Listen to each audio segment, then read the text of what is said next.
പറഞ്ഞിട്ട് പോയപ്പോൾ ഇന്ന് എനിക്ക് വയറ് ഒരുപാട് കരിഞ്ഞ്. ഞാൻ അന്നേരം വളരെയേറെ ഇവിടെ ഇരുന്നിട്ട് സങ്കടപ്പെട്ടതിന് ശേഷം മോൻ ഇങ്ങനെ പറഞ്ഞായിരുന്നല്ലോ, അതാ വിളിച്ചത്. സന്തോഷമുണ്ട്. എൻ്റെ പൊന്നുമാന് ദൈവത്തിൻ്റെ ഭാഗത്ത് നിന്ന് നന്മയുണ്ടാകും.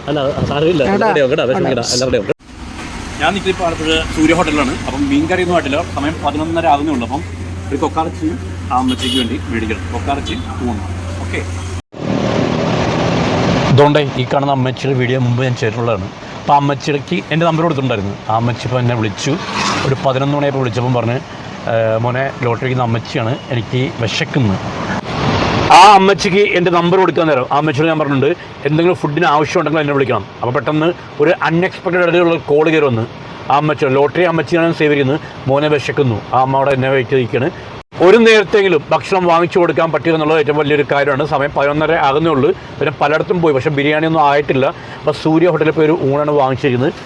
അവിടെ മീൻ കറിയൊന്നും ആയിട്ടില്ല, മീൻ വറുത്തും ആയിട്ടില്ല. അപ്പം ഒരു കൊക്കാറച്ചി ഫ്രൈയും ഊണും അതാണ് അമ്മച്ചി കൊടുക്കാൻ പോകുന്നത്. അപ്പം അതിന് വിശക്കുന്നുണ്ടെങ്കിൽ എന്നെ ഉറപ്പായിട്ട് വിളിക്കണം, ഞാൻ കൊണ്ട് തരാം. ഞാൻ ഹോസ്പിറ്റലിൽ പോകാൻ വേണ്ടി ഞാൻ മോനെ കൊണ്ട് അപ്പോൾ വിളിച്ചു പറയുമ്പോൾ ബിരിയാണി എവിടെ ആയിട്ടില്ല. ഇപ്പോൾ തൽക്കാലം ഊണായിട്ടുള്ളൂ. ഊണി മീൻകറിയില്ല, ഒന്നും വേണ്ട, എനിക്ക് പച്ചക്കറി മതി. പച്ചക്കറി മാത്രം പച്ചക്കറി മതി. പച്ചക്കറിയുടെ കൊക്കാറച്ചുണ്ട്, കുഴപ്പമില്ല. ബിരിയാണി എവിടെ ആയിട്ടില്ല. എപ്പോൾ വിശക്കുന്നു എന്നെ ഓർക്കുക, ഞാൻ കൊണ്ട് തരാം കേട്ടോ.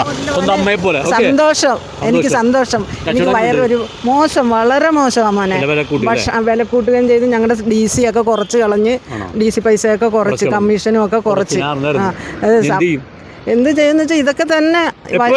എന്നെ ഓർക്കുക, ഞാൻ ലോട്ടറി അമ്മച്ചി നമ്മളെ പേരാണ് സേവ് ചെയ്യുന്നത്. എപ്പോൾ വിശക്കുന്നാലും എന്നെ ഓർക്കുക. ഒരു നേരത്തെ ഭക്ഷണമെങ്കിലും മേടിച്ചാൽ എന്നെ കൊണ്ട് കട വയ്ക്കും. ഓക്കെ. എൻ്റെ മോനെ അന്ന് മോൻ പറഞ്ഞിട്ട് പോയപ്പോൾ ഇന്ന് എനിക്ക് വയറ് ഒരുപാട് കരിഞ്ഞ്.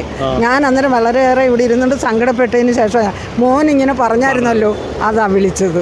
സന്തോഷമുണ്ട്. എൻ്റെ പൊന്നുമാന് ദൈവത്തിൻ്റെ ഭാഗത്ത് നിന്ന് നന്മയുണ്ടാകും. ശരി മോനെ, ഒരു നേരത്തെ ഭക്ഷണത്തിന് വേണ്ടിയാണ് ഈ ലോട്ടറിയും കൊണ്ട് ഇറങ്ങിയത്. അമ്മച്ചിക്ക് വിശക്കുന്ന സമയം എന്നെ വിളിച്ചോ, ഞാൻ വാങ്ങിക്കൊണ്ടു. ഒരു നേരത്തെ ഭക്ഷണമല്ലേ, വലിയ കാര്യമുള്ള കാര്യമൊന്നുമല്ല. കടവാണ്, കടത്തുമേ കടവാണ്, എന്നാലും കുഴപ്പമില്ല. ഒരു നേരത്തെ അന്നം ഞാൻ വാങ്ങിത്തരും. എപ്പോൾ വിശക്കുന്നത് എന്നെ ഓർക്കണം, എന്നെ വിളിക്കാം. എന്നെ ഫോണിൽ സേവ് ചെയ്തിട്ടുണ്ട്, ലോട്ടറി അമ്മച്ചി പറഞ്ഞ് സേവ് ചെയ്യും. ലോട്ടറി അമ്മച്ചി. ഓക്കെ, ശരി അമ്മ, താങ്ക് യു. ബിഷപ്പിൻ്റെ വില എന്താണെന്ന് അറിയണമെങ്കിൽ ഇപ്പോൾ ഫലസ്തീൻ, ഗസ, അതേപോലെ തന്നെ ഒരുപാട് വിശപ്പുള്ള ആളുകൾ ഇവിടെ ഉണ്ട്. ഈ അമ്മച്ചിയുടെ ഞാൻ വീഡിയോ ചെയ്തിട്ടുള്ളതാണ്. പക്ഷേ അമ്മച്ചിക്ക് ഞാൻ എൻ്റെ നമ്പർ കൊടുത്താണ്, എൻ്റെ ലോട്ടറി അമ്മച്ചി എന്ന് പറഞ്ഞാൽ സേവ് ചെയ്യുക. അപ്പോൾ ഞാൻ എൻ്റെ മോനെയും കൊണ്ട് ഹോസ്പിറ്റലിൽ പോകാൻ വേണ്ടി റെഡി ആക്കിയിരുന്നു. അപ്പോഴാണ് വിളിച്ചത്, മോനെ ലോട്ടറി വിൽക്കുന്ന അമ്മച്ചിയാണ്, എനിക്ക് വിശക്കുന്നു.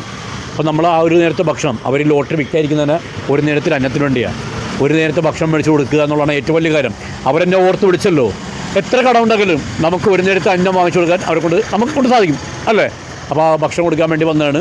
ബിരിയാണി എവിടെ ആയിട്ടില്ല, മണി 11:30 ആകുന്നുള്ളൂ. അപ്പോൾ സൂര്യ ഹോട്ടലിൽ നിന്ന് ഒരു ഊണും കൊക്കറച്ചിനും കിട്ടി, അത് കൊടുത്ത്. അമ്മച്ചിയെ ഭയങ്കര ഹാപ്പിയാണ്, ഞാനും ഭയങ്കര ഹാപ്പിയാണ്, എന്നെ ഓർത്തുകൊണ്ട്. Okay, thank you. കുറച്ച് വണ്ടിക്കകത്ത് കിടക്കാൻ മറന്നുപോയി, അവർ കഴിച്ചു തുടങ്ങി. കൊടുത്തേക്കത് കൊക്കറച്ചി വണ്ടിക്കകത്ത് കഴിച്ചല്ലോ. കൊക്കറച്ചി വണ്ടിക്കകത്ത് കിടക്കായിരുന്നു കേട്ടോ, സോറി കേട്ടോ. ഓക്കെ.